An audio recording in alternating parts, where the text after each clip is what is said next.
राजस्थान, उत्तर प्रदेश, मध्य प्रदेश के लाखों किसान बॉर्डर पे इकट्ठे हो गए।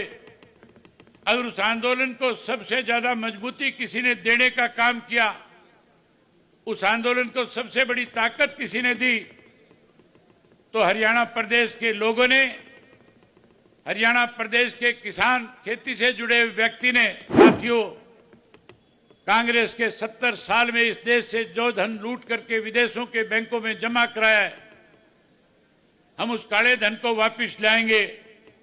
और मोदी जी कहते थे बैंकों में खाते खुला लो, हर व्यक्ति के खाते में 15-15 लाख रुपए जमा करा दूंगा।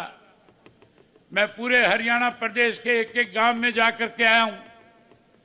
मैंने 24 फरवरी से लेकर के पिछले साल 2023 के अंदर 16 सितंबर तक 4200 किलोमीटर पैदल यात्रा करी थी, परिवर्तन यात्रा करी थी। और उस परिवर्तन यात्रा के दौरान 2000 गांव, शहर और कस्बे के लोगों से मिला था। मैंने सब जगह ये बात पूछी थी कि मोदी जी के वायदे के मुताबिक आपके खाते में 15-15 लाख रुपया आना चाहिए था। सब जगह सब लोगों ने एक ही बात कही, एक नया पैसा हमारे खाते में नहीं आया। देश में किसी राजनीतिक व्यक्ति ने गारंटी दी, उस गारंटी को पूरा किया, तो उस शख्स का नाम चौधरी देवीलाल था। कैसे भारतीय जनता पार्टी इस देश में काबिज हुई, कौन कौन से वायदे हमारे बीच में किए, अगर मैं उन बातों को दोहराऊंगा तो बहुत लंबा समय लग जाएगा। आप भी बहुत देर से बैठे हैं, सुबह 10 बजे आ गए थे, 4 बजने को हो रहे हैं। साथियों, मेरे से पहले इस बात का जिक्र आया था कि भारतीय जनता पार्टी के लोग नए नारे के साथ चुनाव में आए हैं। 400 पार की बात करते हैं, मोदी की गारंटी के नाम पे वोट मांगते हैं। लोग जब पूछते हैं मोदी जी की गारंटी क्या है, गारंटी बताने की बजाय 10 साल में क्या किया ये बताने की बजाय, अगले 5 साल का विजन क्या है ये बताने की बजाय 2047 की बात करते हैं। कहते हैं 2047 में विकसित भारत बनाना है। जो विकसित भारत बनाने की बात करने वाले लोग, इस मोदी जी ने 10 साल में इस देश को कैसे पीछे ले जाने का काम किया। इस हरियाणा प्रदेश में मनोहर लाल खट्टर की सरकार ने किस तरह से 10 वर्ष तक इस प्रदेश को लूटने का काम किया, उन बातों का जिक्र नहीं करते।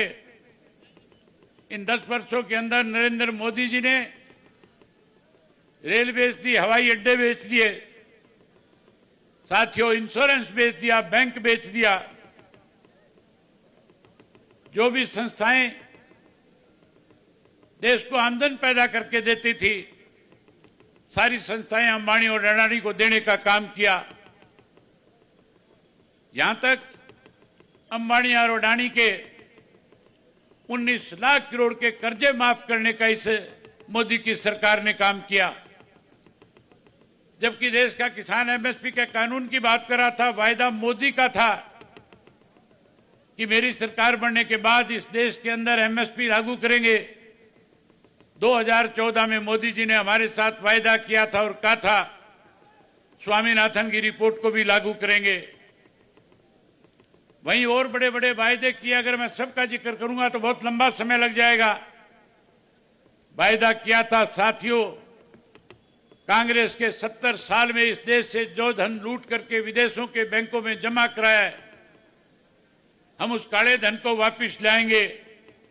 और मोदी जी कहते थे बैंकों में खाते खुला लो, हर व्यक्ति के खाते में 15-15 लाख रुपए जमा करा दूंगा। मैं पूरे हरियाणा प्रदेश के एक एक गांव में जाकर के आया हूं। मैंने 24 फरवरी से लेकर के पिछले साल 2023 के अंदर 16 सितंबर तक 4200 किलोमीटर पैदल यात्रा करी थी, परिवर्तन यात्रा करी थी।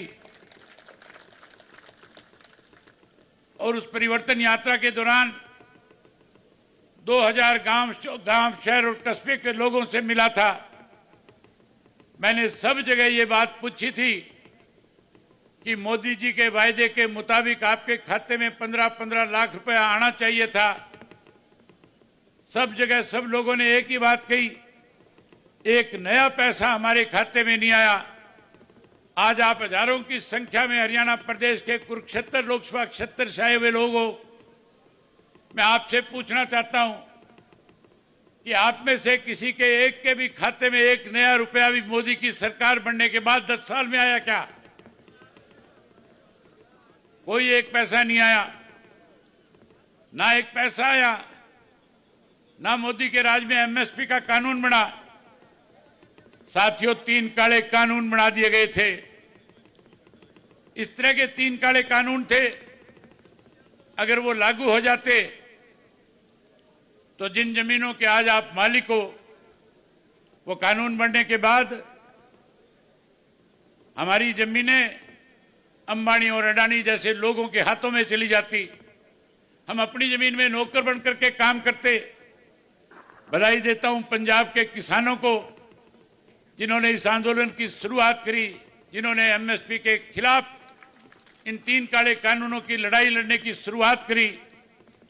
पंजाब से एजिटेशन शुरू हुआ और पंजाब के लोगों ने उस एजिटेशन को जब लेकर के दिल्ली की तरफ कूच किया, तो बधाई देता हूं हरियाणा प्रदेश के किसान को, मजदूर को, जिन्होंने उनका वेलकम किया, स्वागत किया, उनके साथ खड़े होकर के उस लड़ाई को और आगे बढ़ाने का काम किया।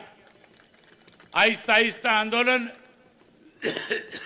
पंजाब, हरियाणा, राजस्थान, उत्तर प्रदेश, मध्य प्रदेश के लाखों किसान बॉर्डर पे इकट्ठे हो गए। अगर उस आंदोलन को सबसे ज्यादा मजबूती किसी ने देने का काम किया, उस आंदोलन को सबसे बड़ी ताकत किसी ने दी, तो हरियाणा प्रदेश के लोगों ने, हरियाणा प्रदेश के किसान, खेती से जुड़े हुए व्यक्ति ने, बाहर से आए हुए जितने भी किसान नेता थे, जितने भी किसान साथी थे, उनकी दिन रात खड़े होकर के जहां सेवा करी, वही उनका मनोबल बढ़ाया, उनमें विश्वास पैदा किया कि हम आपके साथ हैं, चाहे जितना मर्जी लंबा आंदोलन चलाओ। इसीलिए 13 महीने लंबा आंदोलन चला। देश का सबसे बड़ा आंदोलन था। देश के प्रधानमंत्री को 13 महीने के बाद ये बात समझ में आई कि किसान जान दे सकता है, किसान मुड़ करके घर वापसी तब तक नहीं करेगा जब तक एमएसपी का कानून नहीं बनेगा, काले कानून खत्म नहीं हो जाएंगे। साथियों, एक समय ऐसा भी आया था जब मैं अपने हजारों साथियों के साथ टिहरी के बॉर्डर पे गया।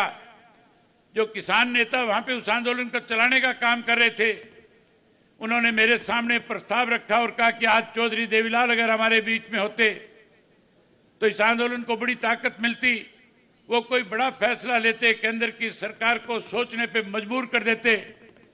मैंने उसी वक्त प्रेस के लोगों को बुला करके कह दिया कि 26 जनवरी तक या तो तीनों काले कानून वापिस हो जाएंगे, नहीं होंगे तो 27 तारीख को चंडीगढ़ जाऊंगा, स्पीकर से मिलकर के विधानसभा से इस्तीफा देकर के किसानों के बीच में आकर के बैठ जाऊंगा। आज किसान परेशान है, मजदूर परेशान है, व्यापारी परेशान है, कर्मचारी परेशान है। अगर इस देश में किसी राजनीतिक व्यक्ति ने गारंटी दी, उस गारंटी को पूरा किया, तो उस शख्स का नाम चौधरी देवीलाल था। याद करो, सन 1987 को समस्त हरियाणा सम्मेलन जींद में हो रहा था और चौधरी देवीलाल हरियाणा प्रदेश के लाखों लोगों से कह रहे थे कि अगर आप लोगों ने मेरे पे विश्वास व्यक्त किया, मुझे अगर सरकार बनाने का मौका दिया, सेवा करने का मौका दिया, तो हरियाणा प्रदेश के लोगों के सामने 3 गारंटियां करी थी। पहली गारंटी दी थी कि हर बुजुर्ग को 100 रुपया माहवार बुजुर्ग की पेंशन करने का काम करूंगा। दूसरी गारंटी दी थी कि 10-10 हजार के कर्जे माफ करूंगा। तीसरी गारंटी चौधरी देवीलाल ने दी थी कि गरीब की बेटी की शादी में कोई दिक्कत नहीं आएगी, 5100 रुपए सरकार की तरफ से कन्यादान के भी देने का काम करूंगा। हरियाणा के लोगों ने विश्वास व्यक्त किया और चौधरी देवीलाल को सन 1987 के अंदर सत्ता सौंप दी। चौधरी देवीलाल ने सत्ता में आते ही सबसे पहले जो गारंटियां हरियाणा प्रदेश के लोगों को दी, उन गारंटियों को पूरा करने का काम किया। तीनों के तीनों वायदे पूरे किए, कर्जा माफ किया, पेंशन बढ़ाई और 5100 रुपए कन्यादान के रूप में देने का भी काम किया था। गारंटी चौधरी देवीलाल की थी, इसलिए पूरी हुई थी। मोदी जी की पहले की गारंटियां सारी की सारी जो थी वो झूठ के प्रमाण चढ़ गई। आज नई गारंटी की बात करते हैं साथियों, 400 पार की बात करते हैं। जहां 400 पार की बात करते हैं, हरियाणा प्रदेश छोटा प्रदेश है, 10 लोकसभा की सीटें हैं, 10 में से 6 कांग्रेस वाले जो हैं, ये भारतीय जनता पार्टी कांग्रेस वालों से मांग करके लेकर के आई है। दूर जाने की जरूरत नहीं। कुरुक्षेत्र की लोकसभा की सीट से जो उम्मीदवार है वो 10 दिन पहले तक, जब तक भाजपा ने उसको उम्मीदवार नहीं बनाया था, कांग्रेस पार्टी में हुआ करता था। आप सारे इस बात के गवाह हो कि नवीन जिंदल पहले कांग्रेस पार्टी से लोकसभा का सदस्य कुरुक्षेत्र से चुन करके गया था। कांग्रेस में था कि नहीं था? पहले कांग्रेस में था। और मोदी जी ने यहीं पे उसके ऊपर आरोप लगाया था और कहा था कि नवीन जिंदल जो चुनाव लड़ रहा है, कांग्रेस का उम्मीदवार है।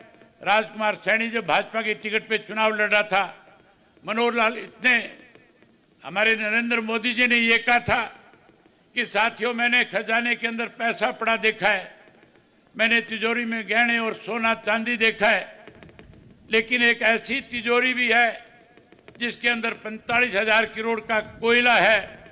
सीधा सीधा इशारा नवीन जिंदल की तरफ था और ये कह रहा था कि जो खजाने नवीन जिंदल ने ले रखी है कोयले की, ये 45,000 करोड़ का कोयला ब्लैक में बेच करके खा गया।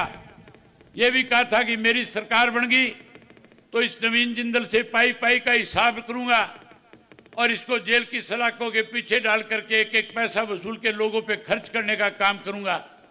बड़ा आरोप लगाया था, लेकिन साथियों, पहले उससे चंदा लिया गया।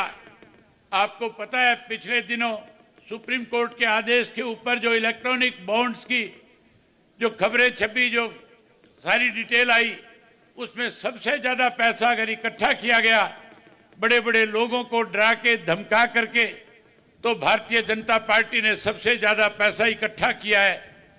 6,007 करोड़ रुपया एक साल में इन्होंने लेने का काम किया।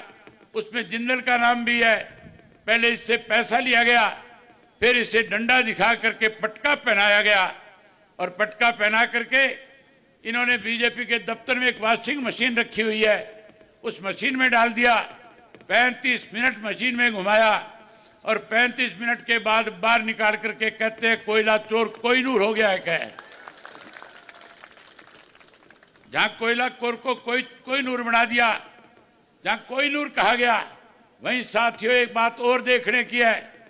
जो कोहिनूर जो था, उस कोहिनूर को यहां बुला करके एमपी का टिकट दे करके खड़ा कर दिया और यहां आने के बाद जिसके पास किसी भी तरह की कोई कमी नहीं है, जिसके अपने प्राइवेट जहाज है, हेलीकॉप्टर हैं, जो बढ़िया ऐशो आराम की जिंदगी जीता है, महीने के अंदर 25 दिन विदेशों में रहता है, बड़े बड़े कारखाने, हजारों करोड़ का मालिक है, उस हजारों करोड़ के आदमी को इस भारतीय जनता पार्टी वालों ने पिछले दिनों पल्लेदार बनाने का काम किया।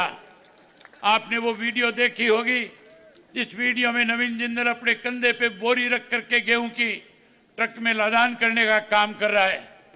किस तरह से कोहिनूर को इन्होंने पल्लेदार बनाया, पहले कोयला चोर बनाया, फिर कोहिनूर बनाया, फिर पल्लेदार बनाया। वहीं उसके साथ साथ दूसरा जो मेरे सामने चुनाव लड़ रहा है साथियों, उसका किसी को ठिकाने के तक का भी पता नहीं है, कहां का रहने वाला है, हरियाणा से कोई वास्ता नहीं है। हरियाणा प्रदेश में 10 वर्ष में अनेकों एजिटेशन हुए हैं, अनेकों लड़ाइयां हमने लड़ने का काम किया है। चाहे मैं अपोजिशन लीडर था तब इस भारतीय जनता पार्टी को नकेल डाल करके रखता था, चाहे उसके बाद मुझे कभी भी हरियाणा प्रदेश की विधानसभा में इस बात को लेकर के मौका मिला, जब भी कभी बोलने के लिए खड़ा हुआ, मैंने सरकार को घुटनों के बल लाने का काम किया। साथियों, एक बड़ी बात आजकल दोहराई जा रही है, एक बड़ी अफवाह आजकल यहाँ पर हरियाणा प्रदेश में विशेष रूप में कुरुक्षेत्र में फैलाई जा रही है। मैं जहां कहीं भी गांव में गया हूं, लोगों ने मेरे सामने ये बात रखी है, कांग्रेस के पास और भारतीय जनता पार्टी के पास आज कहीं भी खड़े होकर के ये कह करके वोट नहीं मांग सकती कि हमने आपके लिए कोई काम किए, ये कह करके वोट नहीं मांग सकते कि हम आपके संघर्ष के साथी हैं, हमने हरियाणा प्रदेश को क्या दिया है। केवल और केवल अफवाहें फैला करके लोगों में भ्रम पैदा करके वोट हासिल करना चाहते हैं। मेरे बारे में जगह जगह पे सोशल मीडिया के ऊपर ये बात फैलाई और चलाई जाती है कि अभय सिंह अगर चुनाव जीत जाएगा तो चुनाव जीतने के बाद भारतीय जनता पार्टी के साथ चला जाएगा, मोदी के साथ चला जाएगा। मैं आपसे एक बात खुल करके आज कह देना चाहता हूं, जहां साथियों मेरे से पहले सुखबीर बादल जी ने बहुत खुल करके कहा था कि आजकल की ये नेशनल जो पार्टियां हैं ये रीजनल पार्टियों को खत्म करना चाहती है। जहां अकाली दल को तोड़ने की कोशिश करी वहां इंडियन नेशनल लोकदल पार्टी को तोड़ने का काम किया था। ये नहीं चाहते कि रीजनल पार्टियां जो है वो कहीं ताकतवर हो जाए, इसलिए इस तरह की बातें कही जाती है। मेरे खिलाफ प्रचार किया जाता है कि मोदी के साथ जाकर के मिल जाएगा। मैं भरी सभा में एक बात आपसे कहना चाहता हूं, टोटल 545 सदस्य है, अगर 444 भी एक तरफ चले जाएंगे तो अभय सिंह चौटाला भाजपा के साथ नहीं खड़ा होगा। ना मैं भाजपा के साथ जाऊंगा और ना मैं कांग्रेस के साथ जाऊंगा। मेरी लड़ाई केवल और केवल हरियाणा प्रदेश के किसानों की लड़ाई है। मैं जहां आपके लिए जो आपका आदेश होगा, जहां कहीं भी आप कहोगे वहीं आपके साथ खड़ा होकर के आपकी लड़ाई लड़ने का काम करूंगा, आपकी आवाज बढ़ने का काम करूंगा। जहां साथियों आपकी लड़ाई लड़ूंगा, जहां पिछले 5 वर्ष में मैंने आपकी लड़ाई लड़ने का काम किया है, वहीं एक चीज और बताना चाहूंगा, लगातार कांग्रेस के लोग इस प्रचार में जुटे थे, जो मेरे खिलाफ प्रचार कर रहे थे उनकी पोल खुद की खुल गई है। साथियों आपके सामने बड़ा उदाहरण है करनाल की लोकसभा की सीट। आप याद करो जब चुनाव की बिगुल बजा था, जब चुनाव की घोषणाएं हुई थी, मैंने प्रेस कॉन्फ्रेंस में मेरे से प्रेस के साथियों ने पूछा था कि अभय सिंह जी आपकी क्या राय है, आप क्या करोगे। मैंने उनसे कहा था कि हम 10 की 10 सीट पे चुनाव लड़ेंगे और वहीं मैंने उनके सामने एक बात कही थी कि मनोहर लाल खट्टर अगर करनाल से चुनाव लड़ेगा तो मेरी जाती इच्छा है कि करनाल के अंदर हम सबको मिलकर के एक ऐसा उम्मीदवार खड़ा करना चाहिए जो मनोहर लाल खट्टर को चुनाव से बाहर करने का काम करे। मैंने खुल करके ये कहा था कि कांग्रेस के लोग अपना सर्वे कराएं, मैंने अपना सर्वे कराया है। मैं रोज करनाल के लोगों से मिलता हूं, जाता आता हूं। जब भी कहीं लोगों से राजनीतिक बातचीत होती है, जब पूछा जाता है करनाल में कौन सबसे ज्यादा सक्षम उम्मीदवार है, सबसे मजबूत आधार किसका है, हर व्यक्ति की जबान से मैंने एक ही बात सुनी थी कि अगर वीरेंद्र मराठा साझा उम्मीदवार बनकर के आ जाए तो कोई नहीं हरा सकता। जब मेरे सामने ये बात आई तो मैंने प्रेस के माध्यम से कांग्रेस के लोगों को संदेश दिया और कहा कि अगर वीरेंद्र मराठा को कांग्रेस पार्टी भी अपना उम्मीदवार बना करके लेकर के आएगी तो इंडियन नेशनल लोकदल पार्टी कोई उम्मीदवार खड़ा नहीं करेगी, समर्थन देने का काम करेगी। जब हमने ये बात कही वही कांग्रेस के लोगों के सामने शरद पवार जी जो गठबंधन के सबसे बड़े नेता है, उन्होंने भी ये बात दोहराई कि आप लोगों को इस पे विचार करना चाहिए और वीरेंद्र मराठा जी को टिकट देकर के चुनाव लड़ाना चाहिए। लेकिन कांग्रेस की नीयत में खोट थी, भूपेंद्र सिंह हुड्डा की नीयत में खोट है। हुड्डा नहीं चाहता कि भारतीय जनता पार्टी हरियाणा प्रदेश में कमजोर पड़े, इसलिए साथियों इस भूपेंद्र सिंह हुड्डा ने ऐसा कैंडिडेट, ऐसा उम्मीदवार उतारा है जो करनाल का रहने वाला भी नहीं है, जो घुमाना का रहने वाला है, जो घुमाना का रहने वाला है, और उसके ऊपर एक ऐसा केस है जिसमें पीओ घोषित हुआ है। ये मान के चलो जो पीओ है उसको पुलिस पकड़ के ले जाएगी। और आपको पता है ये भाजपा वाले बड़े बड़ों को जमानत पे नहीं छूटने देते, वो तो बेचारा बड़ा छोटा सा आदमी है। इसलिए लगातार भूपेंद्र सिंह हुड्डा जो है मनोहर लाल खट्टर की मदद करने में लगा हुआ है। दूसरा उदाहरण और आपको बता देता हूं, सुभाष चंद्र जब सुभाष चंद्रा जब एमपी बना था राज्यसभा का, सोनिया गांधी जी से और हमारी आपस में बातचीत हुई थी, मैं अपोजिशन का लीडर था। उस वक्त में ये तय हुआ था हरियाणा की 2 सीटों पे चुनाव होना था। एक सीट के ऊपर भाजपा जीत रही थी, दूसरी सीट पे कांग्रेस और हम मिलकर के चुनाव लड़ रहे थे। हमारे दोनों के मिलकर के 37 वोट बनते थे। हमारा उम्मीदवार जीतना था। मैंने उनके सामने प्रस्ताव रखा और कहा था कोई ऐसा साझा व्यक्ति लेकर के आओ जिस पे आपको आपत्ति नहीं हो, हमें भी आपत्ति नहीं हो। साझा उम्मीदवार लाए, लेकिन सुभाष चंद्रा को जिताने के लिए भूपेंद्र सिंह हुड्डा ने अपना बैलेट पेपर भी खाली छोड़ने का काम किया था। जहां बैलेट पेपर खाली छोड़ा, वहीं पेन की स्याही बदल करके 14 अपने साथी विधायकों के वोट कैंसिल करवाने का काम किया था। इस बात को लेकर के जब हमने सोनिया गांधी के पास उस कैंडिडेट से कहा कि जाओ शिकायत करो, तो सोनिया के भी हाथ खड़े हो गई थी, बेबस हो गई थी, वो भी नहीं चाहती थी। साथियों, मैं तो आपसे एक ही निवेदन और आग्रह करूंगा कि आज जितनी बड़ी संख्या में आप यहाँ पे आए हो, जो आशीर्वाद आज आप मुझे दे रहे हो, जो विश्वास और भरोसा आज आपने मेरे में जताया है, मैं आपको विश्वास और भरोसा दिलाता हूं, मैं आपके इस भरोसे को कभी टूटने नहीं दूंगा। मैं आपके इस विश्वास को कभी कम नहीं होने दूंगा। जहां साथियों बात भाजपा वाली है, एक बार फिर दोहराना चाहूंगा, आप लोगों को मेरी बात पे विश्वास और भरोसा है या नहीं है, ये बताओ। ये भरोसा तो आप मुझ पे करते हो कि जो मैं कहता हूं उसको निभाने का काम करता हूं। मैंने आज तक जो बात किसी के सामने रखी, मैंने उसका नफा और नुकसान कभी नहीं देखा था। मैंने जो वायदा लोगों के बीच में खड़े होकर के किया, उसको हर हालत में पूरा करने का काम किया है। आज यही पहचान इंडियन नेशनल लोकदल पार्टी की सबसे बड़ी है कि इंडियन नेशनल लोकदल पार्टी के कार्यकर्ता को आज कहीं जाकर के शर्मिंदा नहीं होना पड़ता। मैं आपको विश्वास और भरोसा दिलाता हूं, जो विश्वास आप मेरे ऊपर करते हो इसको कभी टूटने नहीं दूंगा। हमेशा आपकी ताकत बन करके आपको ताकत देने का काम करूंगा। आप मुझे यहां से जिताओ, जैसे ही आप मुझे यहां से जिता करके भेजोगे, मैं दावे के साथ कह सकता हूं कि 4 महीने के बाद जब विधानसभा का चुनाव होगा, 4 महीने के बाद इंडियन नेशनल लोकदल पार्टी की हरियाणा प्रदेश में सरकार होगी। और तुम्हारी सरकार बनने के बाद चौधरी ओम प्रकाश चौटाला ने फिर 6-7 गारंटियां आपको दी है। जाकर के लोगों से कह देना, जैसे ही सरकार बनेगी हम जो वायदे आज आपके सामने कर रहे हैं उनको पूरा करने का काम करेंगे। सरकार बनने के बाद जो पेंशन 100 रुपया है, जो हरियाणा प्रदेश के 5 लाख लोगों की पेंशन काट दी गई है, मैं आपके सामने भरी सभा में वायदा करता हूं, हम उन 5 लाख लोगों को ब्याज के समेत पैसा उनके घर पहुंचाने का काम करेंगे। वहीं नई पेंशन बनाएंगे, जो 100 रुपये वाली आज 3000 है, उसको 7500 रुपया करके बुजुर्गों का मान सम्मान करेंगे। वहीं उसके साथ साथ ये मेरी माताएं बहनें हजारों की संख्या में आज आई हुई है।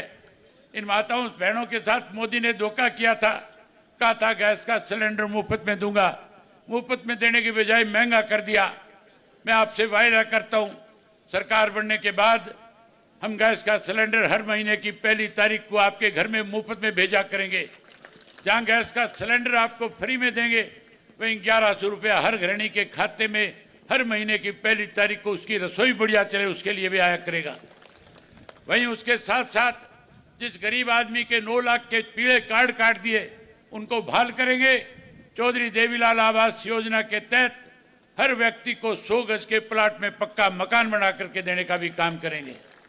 वही साथियों, आज बिजली के बिल ज्यादा आते हैं, बिजली के मीटर बाहर लगा रखे हैं।